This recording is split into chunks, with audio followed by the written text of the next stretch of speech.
Aksi 3 ASN Pemprov Sulawesi Barat mendadak jadi sorotan setelah video mereka melakukan live TikTok saat jam kerja tersebar luas di media sosial. Bukannya terlihat sibuk menjalankan tugas, mereka justru tampak santai berinteraksi dengan penonton dari dalam kantor.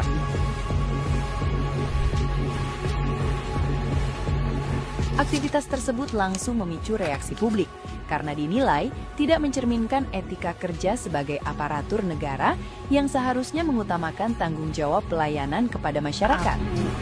Kamu pengangguran ya sampai nonton live-nya aku? Kamu nggak kerja ya? Kata si ASN. Salah tiga, bukan salah satu ya, soalnya di videonya itu ada tiga. Alih-alih menerima kritik, komentar balasan yang dilontarkan ya, justru dianggap memperburuk citra mereka di mata publik.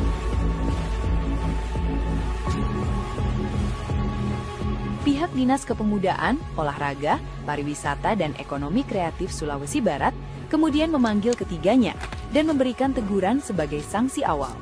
Peristiwa ini kembali memunculkan sorotan soal disiplin kerja ASN serta pentingnya menjaga sikap profesional, terutama di media sosial yang mudah diawasi publik. Assalamualaikum warahmatullahi wabarakatuh. Analisis kasus tidak diterapkannya nilai-nilai berakhlak.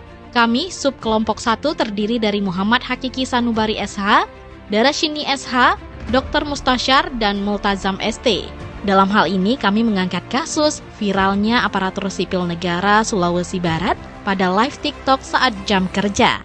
Pertanyaannya, mengapa kasus ini perlu dianalisis dan apa latar belakangnya? Yang pertama adalah aparatur sipil negara wajib menerapkan core values berakhlak, yakni berorientasi pelayanan, akuntabel, kompeten, harmonis, loyal, adaptif, dan kolaboratif.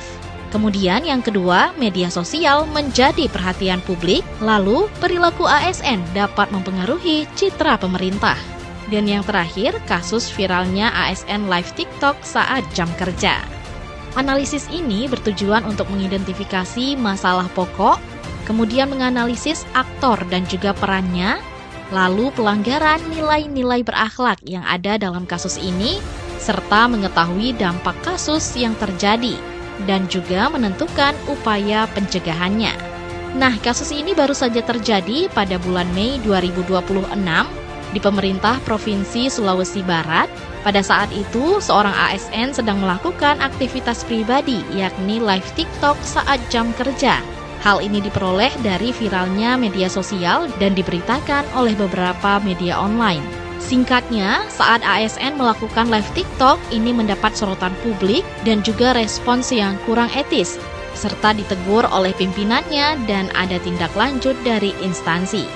Kasus ini kami ambil dari video dan juga pemberitaan media online yang dipublikasikan pada bulan Mei 2026, misalnya dari pewarta.co.id pada sumber YouTube dan juga pada sumber media online-nya, yang tanggal publikasinya yaitu tanggal 16 Mei 2026.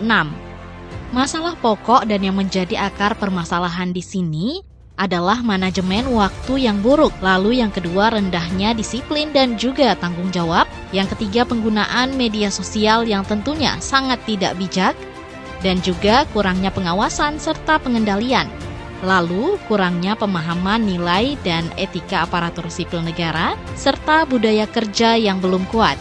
Siapa saja sih aktor yang terlibat dan apa saja perannya?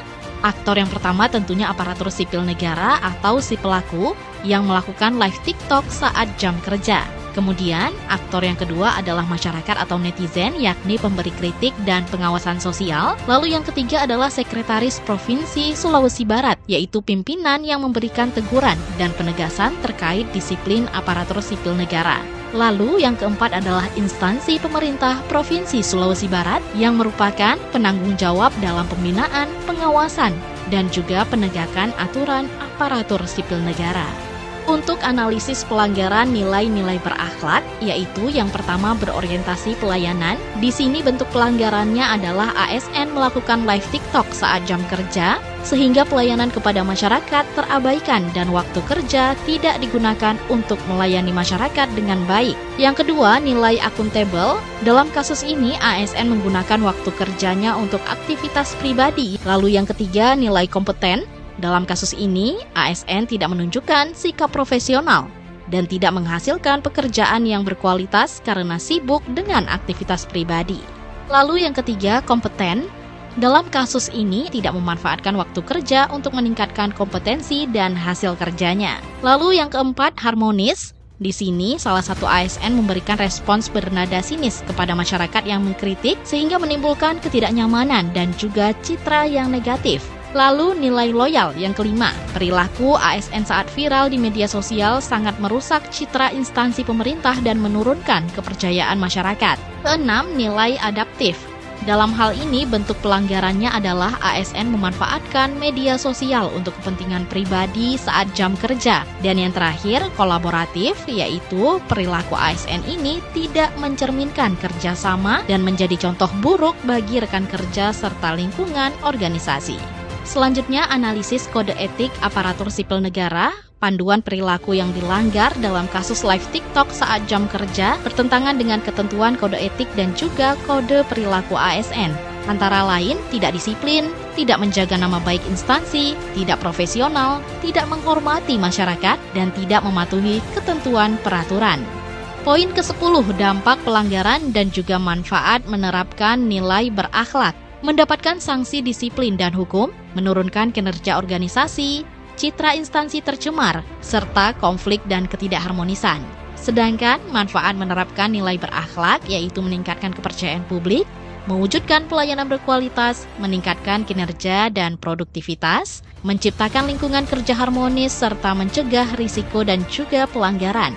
Apa sih langkah-langkah pencegahan untuk pelanggaran nilai berakhlak ini? Di antaranya adalah penguatan literasi dan pemahaman, yang kedua komunikasi dan keteladanan, kemudian penguatan sistem dan juga prosedur, lalu memberikan apresiasi dan penghargaan, kemudian pemanfaatan teknologi, kolaborasi dan budaya kerja, serta pengawasan dan tindak lanjut. Untuk peran setiap ASN dalam implementasi berakhlak, sebagai pimpinan, ini menjadi teladan mengarahkan memberikan dukungan dan juga memastikan implementasi berakhlak berjalan konsisten. Untuk pejabat administrator dan juga pengawas bisa menerjemahkan nilai berakhlak dalam rencana kerja tim.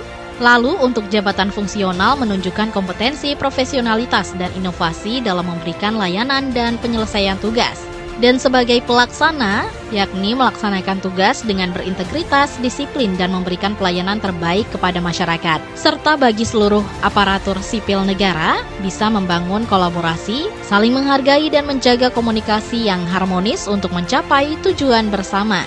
Kesimpulannya adalah berakhlak bukan hanya sekadar nilai, tetapi pedoman hidup dan kerja bagi aparatur sipil negara dalam memberikan pelayanan terbaik, menjalankan tugas dengan penuh tanggung jawab, serta terus berinovasi untuk kemajuan bangsa dan negara. Dengan mengimplementasikan nilai-nilai berakhlak secara konsisten, kita akan menjadi ASN yang profesional, berintegritas, dan berorientasi pada hasil. Mari kita jadikan nilai-nilai berakhlak sebagai budaya kerja sehari-hari untuk mewujudkan birokrasi yang melayani, berintegritas dan membanggakan demi Indonesia yang maju, berdaulat dan sejahtera. ASN berakhlak bangga melayani bangsa. Sekian dari kami. Wassalamualaikum warahmatullahi wabarakatuh.